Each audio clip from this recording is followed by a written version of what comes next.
دیکھیں، جو چیز بزرگوں نے مقرر کی ہے نا اس کا بڑا فائدہ ہوتا ہے۔ اب جب ہم اپنی مرضی سے آگے بڑھ جاتے ہیں یا پیچھے ہٹ جاتے ہیں تو وہ اذن باقی نہیں رہتا، وہ اذن ختم ہو جاتا ہے۔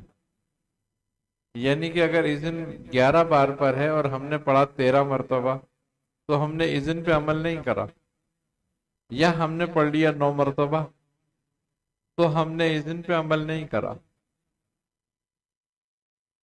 اب جیسے تسبیح فاطمہ ہے جو رسول خدا صلی اللہ علیہ وسلم نے تلقین فرمائی، اب وہ 33 بار ہے نا اور 34 بار، اب اس کو ہم 30 کر لیں، 36 کر دیں، 35 کر دیں، کوئی وہ تلقین رہ جائے گی باقی؟ جو آپ نے تلقین فرمائی ہے، جو آپ نے اذن فرمایا ہے، وہ اذن تو نہیں رہ جائے گا نا باقی؟ پھر ہم اپنی مرضی پر آ جائیں گے، پھر تو یہ اسم ہے جتنا چاہے پڑھتے رہے ہم، پھر 1100 کیا 11 بار 11,000 بار پڑھتے رہے۔ لیکن اس کا وہ فائدہ جو رسول خدا صلی اللہ علیہ وسلم کی زبان مبارک کا اذن ہے وہ اسی تعداد میں ہوگا۔ اسی طرح بزرگوں نے جو تعداد بیان فرمائی ہے یا بیان کر دی ہے، اگر ہم اسی تعداد پر رہتے ہیں تو اس کا ہمیں فائدہ ہے۔ اب ہم بے تعداد پڑھتے چلے جاتے ہیں تو پھر وہ جو ہوتا ہے وہ بزرگوں کا وہ اذن نہیں رہتا۔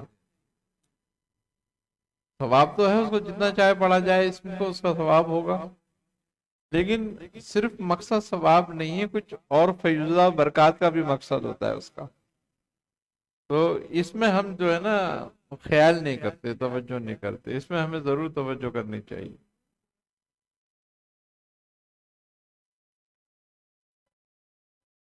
سب اسم 11 مرتبہ ہیں علاوہ ذکر نفی ازبات کے اور ذکر ذات کے۔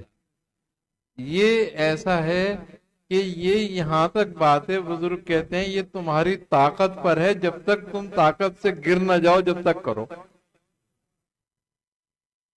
وہ مرضی ہے تمہاری کتنا بھی کر لو۔ اس میں ذکر کی کوئی قید نہیں ہے۔